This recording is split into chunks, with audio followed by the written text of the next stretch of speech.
नमस्कार दोस्तों, स्वागत है आपका मोनिकाज़ डायरी में। अगर आप भी हमेशा थका-थका महसूस करती हैं और सुबह उठ के भी आपको थकान सी महसूस होती है, तो आज मैं अब आपको बताऊंगी कुछ ऐसी आदतें जिन्हें आप अपनी ज़िंदगी में शामिल कर लें तो आपकी ज़िंदगी आसान हो सकती है। लेकिन इन आदतों के बारे में बताने से पहले मैं आपसे अपने दिल की एक बात शेयर करना चाहती हूँ, क्योंकि ये बातें मुझे सिर्फ किताबों से या किसी वीडियो से देखकर समझ में नहीं आई हैं।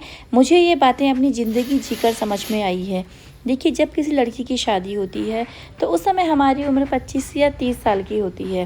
तो उस समय हमारे शरीर में बहुत एनर्जी होती है। हमें लगता है कि अभी तो हमारी उम्र ही क्या है, हम तो सारे काम चुटकियों में कर लेंगे।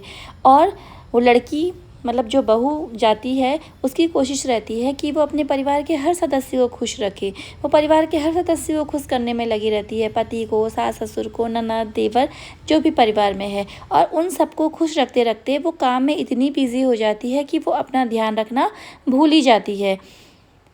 देर रात तक काम करना, सुबह जल्दी उठना, बच्चों को संभालना, है ना। कभी भूखे रह गए, कभी नाश्ता नहीं किया, कभी नींद पूरी नहीं हुई और कभी तबीयत भी ख़राब हो गई तो रेस्ट नहीं किया। सोचा पहले घर के काम निपटा लेती हूँ, उसके बाद रेस्ट करूँगी।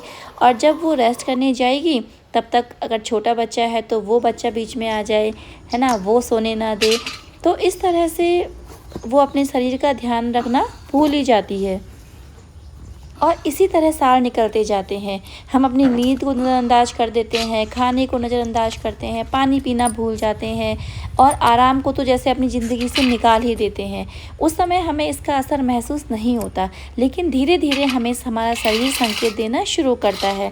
और एक उम्र बाद फिर हमें समझ में आता है कि अरे, हमने तो अपने शरीर के साथ कितनी लापरवाही की थी। तो आज मैं आपको अपनी कहानी के माध्यम से बताती हूँ। मैंने भी यही सब कुछ किया था। मैं भी सब मेरी शुरू में शादी हुई थी, तो उस समय मैं घर के कामों को ही प्राथमिकता देती थी। मैंने अपने हेल्थ को कभी प्राथमिकता नहीं दी। बस काम काम काम। कभी मजबूरी होती थी और कभी शौक। ठीक है, समय पर खाना नहीं, समय पे नींद नहीं और कभी रेस्ट नहीं। तो मुझे लगता था कि अगर मैं थोड़ी देर रेस्ट कर दूंगी, लेट जाऊंगी, तो शायद मेरा ये काम पीछे छूट जाएगा, मुझे लंच बनाने में लेट हो जाएगी। तो धीरे धीरे इसका असर मेरे शरीर पर दिखाई देने लगा। नींद पूरी ना होने की वजह से सिर दर्द और माइग्रेन की प्रॉब्लम शुरू हो गई। लगातार खड़े होकर काम करने से घुटने में दर्द और पैरों में दर्द की प्रॉब्लम शुरू हो गई और वेट भी बढ़ने लगा।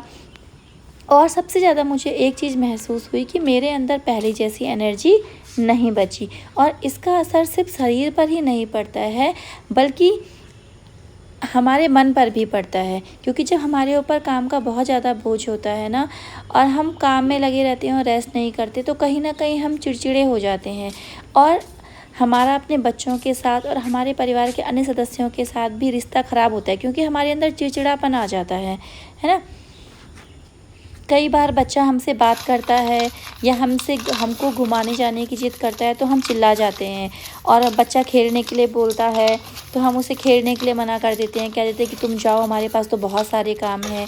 तो और बाद में हमें फिर खुद फील होता है कि यार, हमने बच्चे से गलत तरह से बात करी, हम बच्चे पर क्यों चिल्लाए।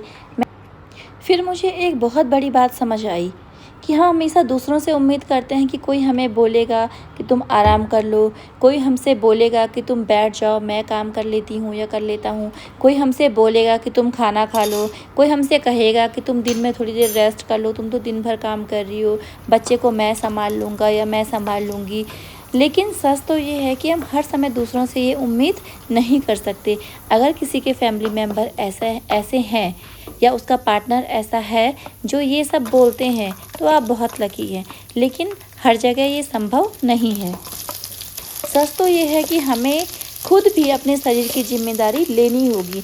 अगर भूख लगी है तो खाना होगा, काम के बीच बीच में रेस्ट करना होगा, बीच बीच में हमें पानी पीना होगा, हमें अपनी नींद का ध्यान रखना होगा। और अपने लिए समय निकालकर हमें 15-20 मिनट सुबह और आधा घंटा शाम को वॉक करनी होगी, ताकि हमारा शरीर स्वस्थ रह सके। क्योंकि जब शरीर जवान होता है तो हमारी सारी गलतियां सह लेता है, लेकिन उम्र बढ़ने के साथ साथ वही शरीर हमें उन लापरवाहियों का हिसाब देना शुरू कर देता है। और मुझे ये बात अपनी उम्र के इस पड़ाव पर आकर अच्छी तरह से समझ में आ गई है, क्योंकि अब मुझे समझ में आता है कि मुझे सिर्फ अपने लिए स्वस्थ नहीं रहना है, मुझे अपने बच्चों के लिए भी स्वस्थ रहना है। मेरा बच्चा स्कूल से जब आएगा तो मैं उसके साथ बैठ सकूं, मेरे अंदर इतनी एनर्जी बची रहे कि मैं उसकी पसंद का खाना बना सकूं, उसका होमवर्क देख सकूं, उसके साथ थोड़ा सा खेल सकूं, उसे शाम को कहीं घुमाने ले जा सकूं। और सबसे ज़रूरी बात, जब मेरा बच्चा मेरे पास आए तो मैं इतनी थकी हुई ना हूं कि उसके साथ 2 मिनट प्यार से बात करने की ऊर्जा भी मेरे अंदर ना बचे। और आज मुझे एक बहुत ज़रूरी बात समझ आई है कि माँ का स्वस्थ रहना सिर्फ माँ की ज़रूरत नहीं, बल्कि पूरे परिवार की ज़रूरत होती है। इसलिए अब मैं आपसे यही कहना चाहती हूँ कि आपको भी 40 साल की उम्र का इंतज़ार करने की ज़रूरत नहीं है, या आपको इस बात का इंतज़ार करने की ज़रूरत नहीं है कि अब आपको शुगर होगा, आपका बीपी बढ़ेगा या आपको सिर दर्द होने लगेगा, उसके बाद अपने शरीर का ध्यान रखेंगे। आज से ही शुरू करिए। अपने पानी का ध्यान रखिए, समय पर नाश्ता कीजिए, समय पर खाना खाइए, अच्छा खाना हेल्दी फूड खाइए। अपनी नींद के साथ कोई समझौता मत कीजिए। कोई बात नहीं, आपका काम छूटता है, आप 1 घंटे बात कर सकती हैं, लेकिन आप दिन में रेस्ट कर लीजिए 1 डेढ़ घंटा। सुबह शाम थोड़ी सी वॉक कर लीजिए, आराम करिए। और सबसे ज़रूरी है, अपने लिए भी समय निकालिए, क्योंकि जब एक माँ स्वस्थ रहती है तो वो सिर्फ अपने शरीर को स्वस्थ नहीं रखती, वह अपने बच्चों को भी समय दे पाती है, उनके साथ खेल पाती है, उनकी बातें सुन पाती है और उनके लिए प्यार से खाना बना पाती है। और सबसे ज़रूरी बात, वो छोटी छोटी बातों पर अपना गुस्सा बच्चों पर निकालने के लिए खुद को रोक सकती हैं। इसलिए अगर आप भी अभी 30 की हैं, 35 की हैं या 40 के आसपास की हैं, तो मेरी आपसे यही गुजारिश है कि अपने शरीर को अभी से सुनना शुरू कर दीजिए, क्योंकि बाद में पछताने से अच्छा है कि आज से ही अपना ध्यान रखना शुरू कर दीजिए। इसलिए आज से एक छोटा सा वादा अपने आप से कीजिए, परिवार का ध्यान रखूंगी, लेकिन अपने शरीर और अपने मन का ध्यान रखना भी नहीं भूलूंगी। तो अगर मेरी ये बात आपके दिल तक पहुंची हो तो मेरे साथ जुड़े रहिए, क्योंकि यहाँ हम सिर्फ घर की बातें नहीं करेंगे, हम उन बातों पर भी बात करेंगे जो एक महिला के मन में होती है, लेकिन वो अक्सर किसी से कह नहीं पाती। वीडियो अच्छी लगी हो तो वीडियो को लाइक करें, शेयर करें और चैनल को सब्सक्राइब करें। मिलते हैं नेक्स्ट वीडियो में।